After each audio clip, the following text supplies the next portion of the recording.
तो all these lobes are arrange radially, सारे lobes radially लगे हुए हैं और सबकी डक्ट जो है सेंटर में आके ओपन हो रही है। एक सर्जिकल इंपॉर्टेंट पॉइंट है कि ब्रेस्ट में जब कभी कोई सर्जरी करना पड़ती है कैंसर और इन सब के लिए, तो इसमें इंसीजन जो होता है, इंसीजन मीन्स कट कैसे देना चाहिए, तो एक रूल होता है कि यहाँ रेडियल इंसीजन दिए जाते हैं। रेडियल इंसीजन इसलिए दिए जाते हैं because there are chances of injury to lobes. यदि दूसरे हॉरिजॉन्टल या इस तरह के ट्रांसफर इंसीजन दिए जाएंगे तो ये लोब्स डैमेज हो सकते हैं, इसलिए हमेशा इस तरह के रेडियल कट्स दिए जाते हैं। ये भी लोब्स दिख रहे हैं आपको, डक्ट्स हैं, फैट है, suspensory ligaments, this is muscle, pectoralis major muscle, fascia, these are lobes, ducts, nipple. Now blood supply of breast, हमने बेसिक स्ट्रक्चर देख लिया पूरा। बेसिक स्ट्रक्चर में हमने देखा कि ब्रेस्ट कहाँ सिचुएटेड हैं, तो आपको बताया मैंने कि पेक्टोरल रीजन, एक्सटेंशन क्या है, second rib to sixth rib vertical extension है, हॉरिजॉन्टल एक्सटेंशन क्या है, lateral border sternum to mid axillary line, ठीक है। फिर अंडरलाइंग स्ट्रक्चर मैंने बताया आपको कि डीपली तो रिब्स हैं, रिब्स के ऊपर पेक्टोरस मेजर मसल होती है और उसके ऊपर ब्रेस्ट का टिश्यू है, ठीक है। तो बाहर स्किन, स्किन के नीचे सुपरफिशियल फेशिया वाला जो पार्ट होता है वहाँ पर ब्रेस्ट का जो ग्लैंडुलर और स्टोमल पार्ट होता है, और ब्रेस्ट के नीचे क्या है, डीप फेशिया है, उसको हम बोलते हैं पेक्टोरल फेशिया। उस पेक्टोरल फेशिया के नीचे पेक्टोरस मेजर मसल होती है। अदर मसल्स नीचे की तरफ बताया, एक्सटर्नल ऑब्लिक, और इधर साइड में आपको मैंने सिरेटस एंटीरियर का नाम बताया, ठीक है। अब जो है blood supply and nerve supply हम डिस्कस करते हैं। तो this is diagram showing blood supply of breast.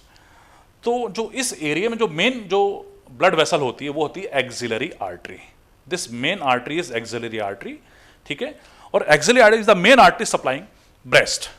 तो there are 6 important branches of axillary artery, वो हम डिस्कस करेंगे आगे, बट उसमें से 3 branches out of 6, 3 branches they supply the breast. This is axillary artery, it's 3 important branches. One is superior thoracic, one is acromio thoracic, one is lateral thoracic. Superior thoracic artery, acromyothoracic artery and lateral thoracic arteries. ऐसे याद रख सकते हैं, SALA. S for superior thoracic, A for acromyothoracic, L for lateral thoracic. They are branches of axillary. ठीक है, तो एक तरह से साला बोल सकते हैं अपन, superior SALA. Okay? All are branches of axillary artery. This is the main artery supplying breast. फिर यहाँ पर ये स्टर्नम होता है, स्टर्नम के साइड में होती है इंटरनल थोरेसिक आर्टरी और internal mammary artery. This artery is internal thoracic artery और इंटरनल मेमोरी आर्टरी। तो दो inner part of breast is supplied by this branches of this artery. Internal thoracic artery gives branches the medial part of breast. Some other branches posterior intercostal arteries. आपको मालूम है कि ribs के बीच में इंट्राकॉस्टल arteries होती हैं, तो this outer and lower part is also supplied by post intercostal arteries. Okay, diagram, axillary artery is branches superior thoracic, acromio, lateral thoracic, यहाँ पर इंटरनल थोरेसिक आर्टरी की ब्रांचेस, यहाँ पर इंट्राकॉस्टल आर्टरी की ब्रांचेस हैं।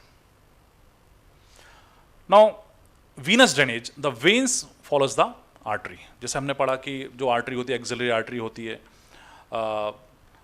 इंटरनल थोरेसिक आर्टरी होती है, उसी तरह से वेन भी होती है। तो आप देख सकते हैं यहाँ पर कि एक एक्सिलरी वेन है, तो इसकी जो वेन्स होती हैं they will open in this when internally. यहाँ पर इंटरनल थोरेसिक वेन होती है और नेचुरल इंट्राकॉस्टल वेन्स भी होंगी।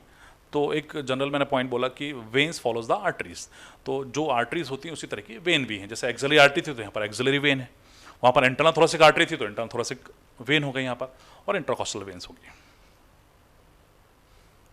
ये यहाँ पर दिखाया गया, ये एओर्टा होता है। एओर्टा से ये इंटर रिब्स के बीच में जो इंटरकॉस्टल आर्टरीज होती हैं ये इस तरह से चलती हैं, और ये जो ब्रेस्ट का जो टिश्यू है आउटर पार्ट उसको सप्लाई करेंगी। यहाँ पर जैसे ये इंटरनल थोरेसिक आर्टरी की ब्रांचेस इनर पार्ट को सप्लाई कर रही हैं और ये आउटर पार्ट को ये वाली ब्रांचेस सप्लाई कर रही हैं।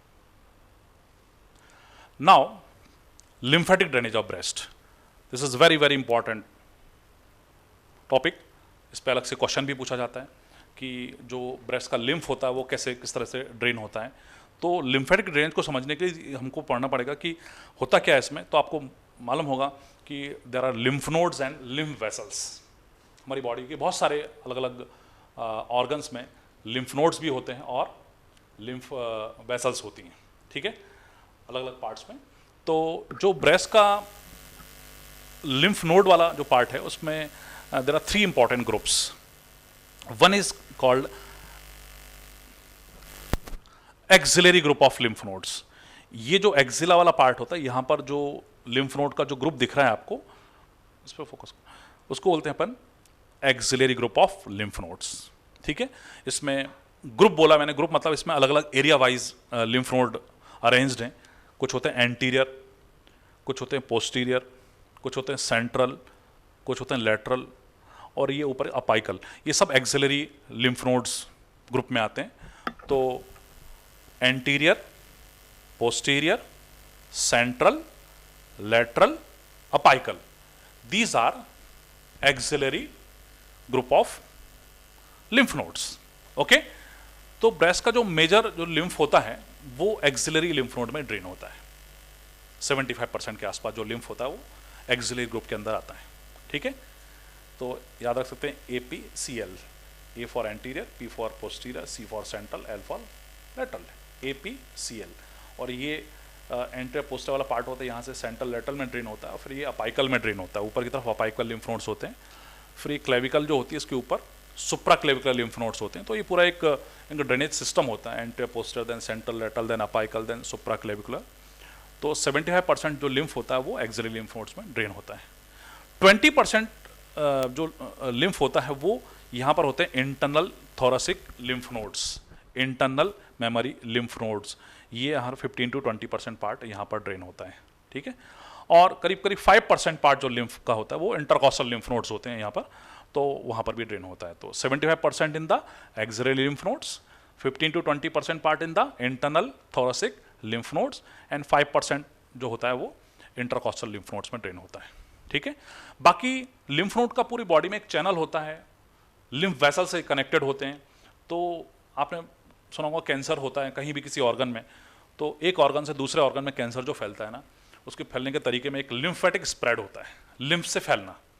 बॉडी में बहुत सारे कैंसर्स होते हैं जो लिम्फ वेसल्स के थ्रू यहाँ वहाँ स्प्रेड हो सकते हैं, क्योंकि लिम्फ नोड्स होते हैं, देन उनके बीच में लिम्फ वेसल्स होती हैं। तो कैंसर सेल एक ऑर्गन से दूसरे ऑर्गन में जाके ट्रांसफर हो सकती हैं, ठीक है।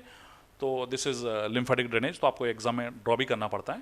तो this is lymphatic drainage of breast. Yes, now lymph vessels जो ब्रेस्ट में होती है, there are 2 types of lymph vessels, superficial and deep। जो वेसल्स होती हैं जो लिम्फ को कैरी करती हैं, there are 2 types, superficial lymph vessels and deep lymph vessels। तो superficial lymph vessels they drain the skin of the breast, and the deep they drain the deeper tissue of breast। तो breast की जो skin होती है उसका lymph जो है superficial lymph vessels के अंदर से ड्रेन होता है, एक्सेप्ट निप्पल एंड एरियोला। तो जो पूरी स्किन होती है ब्रेस्ट की और जो सुपरफिशियल पार्ट है, ये जो लिम्फ है ये सुपरफिशियल वेन्स लिम्फ वेसल्स के अंदर जाएगा। जो डीपर टिश्यू है अंदर का पूरा ग्लैंडुलर जो भी टिश्यू है प्लस निप्पल एंड एरियोला, ये डीप लिम्फ वेसल से ड्रेन होता है। और ये जो एरियोला है इसके नीचे लिम्फ का प्लेक्सस होता है, उसको बोलते हैं सब areolar plexus of Seppi. This is important point.